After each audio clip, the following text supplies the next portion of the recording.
नमस्कार दोस्तों, मैं सुधीर खांडेकर अपने YouTube चैनल सुधीर व्लॉग में आपका स्वागत करता हूं। और आज एक ऐसी स्टोरी है जो कि एक बहुत चक्रवर्ती सम्राट की थी, जो हमेशा अपनी बड़ी बड़ी लड़ाइयां जीतने के लिए प्रसिद्ध था।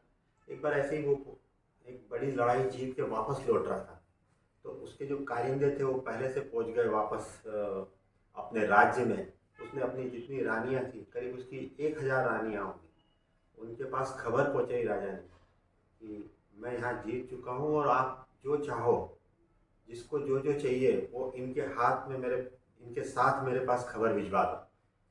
तो भैया, जिस एरिया को जीत के राजा आ रहा था वो बहुत ही मतलब समृद्धशाली था।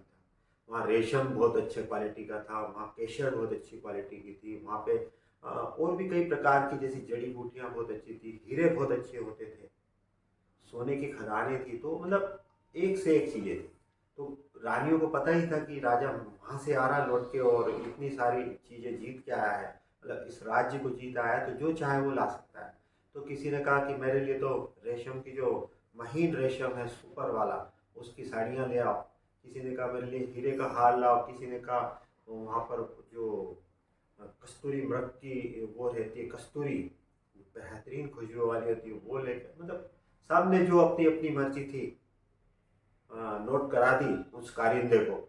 और एक रानी थी जिसने कहा कि आप भी आ जाओ, वही मेरे लिए हो। वो लेके पूरी लिस्ट पहुंचा। महाराज उधर से सारी चीज़ें बड़े खुशी के साथ और सब पूरे गाजे बाजे के साथ उनकी सेना वापस लौट रही थी। तो जैसे ही वो अपने राजधानी में प्रवेश किया, बड़ा उनका स्वागत हुआ फूल मालाओं से। महाराज ने लिस्ट के हिसाब से जिसने जो जो चीज़ मंगाई थी, जिस रानी ने जो चाहा था, वो उसके पास पहुंचा दिया। और उसने उस रानी के पास खुद गए चल के, जिसने लिखा था कि आप आ जाएंगे तो मेरे लिए वही बहुत है।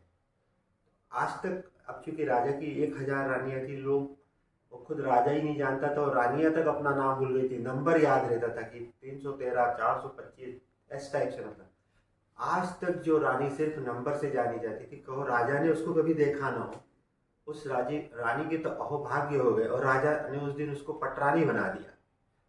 अब दूसरी रानियां बड़ी नाराज सी हुई और ईर्ष्या से ग्रस्त हो गई। और जो पहले से ऑलरेडी पटरानी थी वो तो और ही जबरदस्त नाराज हुई।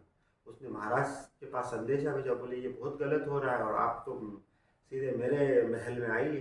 तो राजा ने उसको इधर से फिर संदेशा भिजवा दिया कि नहीं, तुमने तो जो मांगा था ना हीरे के हार, वो तुमने मांगे 10, मैंने 100 तुम्हारे लिए लाए हैं, वो 100 भिजवा दिए। यही एकमात्र रानी है जिसने मुझे चाहा और उसने कहा कि आप आ जाएंगे तो मेरे लिए पर्याप्त रहेगा। तो ये इसकी वैल्यू है, इसलिए इसको मैंने पटरानी बना दिया। दोस्तों, कहानी के पीछे का जो मकसद है वो कहने का ये है कि जब भी हम परमात्मा के सामने बैठते हैं तो वो इतना ज़बरदस्त है कि उसके सामने मांगने की कोई ज़रूरत नहीं।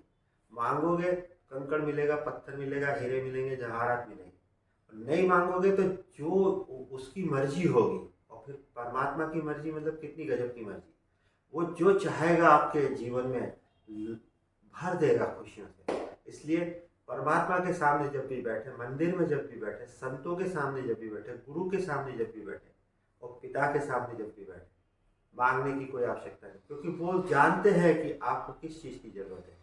तो जो चीज़ आपकी ज़रूरत होगी वो आपको दे देंगे। और मांगोगे तो जितना मांगोगे उतना ही मिलेगा, और नहीं मांगोगे तो झोली भर के मिलेगा। फैसला आपके हाथ में दोस्तों, जैसा चाहे आप अपना जीवन जी सकते हैं। एक मेरी छोटी सी ये सलाह थी, कहानी भी बहुत लाजवाब है ये। इसको अगर फॉलो करेंगे जीवन सफल हो जाएगा, धन्य हो जाएगा। आज यहीं पर, कल फिर कोई नई कहानी के साथ आपके सामने पुनः उपस्थित होऊंगा। नमस्कार, धन्यवाद।